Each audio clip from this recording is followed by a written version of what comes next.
कश्मीरको पहलगाममा भएको आतंकवादी हमलापछि भारत र पाकिस्तान बीचमा तनाव चरम अवस्थामा पुगेको छ। यस्तोमा प्रश्न उठिरहेको छ के यो तनावले एक युद्धकै रूप धारण गर्ला त? यसबीच रुसले केही यस्तो गरेको छ जसले युद्धकै खतराको आशंका थप गहिरो बनाइदिएको छ।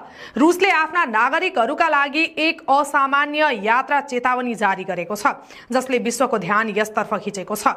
रुसी विदेश मन्त्रालयले 25 अप्रिलमा आफ्ना नागरिकहरूलाई पाकिस्तानको यात्राबाट पूर्ण रूपमा बच्नका लागि सुझाव दिएको छ, जसलाई विश्लेषकहरूले एक दुर्लभ र गम्भीर कदम भनेका छन्। साथै रुससँग भारत पाकिस्तानबाट यस्ता खालको केही गोप्य सूचना त गएको होइन जसले यो क्षेत्रमा निकै ठूलो केही हुन लागेको अर्थात् युद्ध नै हुन लागेको त होइन भन्नेमा पनि आशंका बढेको छ।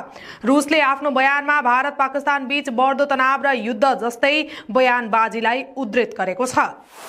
पाकिस्तानमा रुसी दूतावासले भनेको छ भारत पाकिस्तान सम्बन्धमा एक नयाँ तनाव र अधिकारीहरूका बीचमा जारी बयानबाजी हेर्दा हामी आफ्ना नागरिकहरूसँग अनुरोध गर्दछौं कि उनीहरूले स्थिति सामान्य नहुन्जेलसम्म पाकिस्तानको यात्राबाट बचुन्। आम रूपमा रुसका तर्फबाट यस्ता चेतावनी दिइने गरेको पाइँदैन।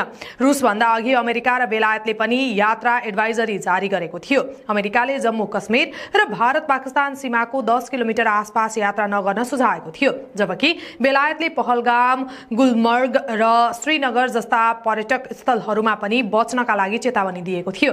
यी दुवै देशहरूले भने आफ्ना नागरिकहरूलाई पाकिस्तानको यात्रा नगर्न एडभाइजरी भने दिएका छैनन्, तर रुसले भने यस्तो चेतावनी जारी गरेको छ। उसको सिङ्गो पाकिस्तानलाई नै लिएर चेतावनी दिनु असामान्य हो, खास गरी त्यति बेला जब ऊ भारतको निकटको रणनीतिक साझेदार हो र हालैका वर्षहरूमा पाकिस्तानसँग पनि सम्बन्ध सुधार गर्दै लगेको छ। यही कारणले नै वास्तवमा प्रश्न उठेको छ कि यो कतै रुसी गुप्तचर एजेन्सी कुनै ठूलो खतराको त संकेत गरेको छैन। यद्यपि यो आतंकवादी हमलाका लागि भारतले पाकिस्तानमाथि आरोप लगाए तापनि उसले स्वीकारेको छैन। तर पनि पहलगाममा द रेसिस्टेन्स फ्रन्टका तर्फबाट गरिएको हमलाले दुवै देशका बीचमा तनावलाई नयाँ उचाइमा पुर्याइदिएको छ।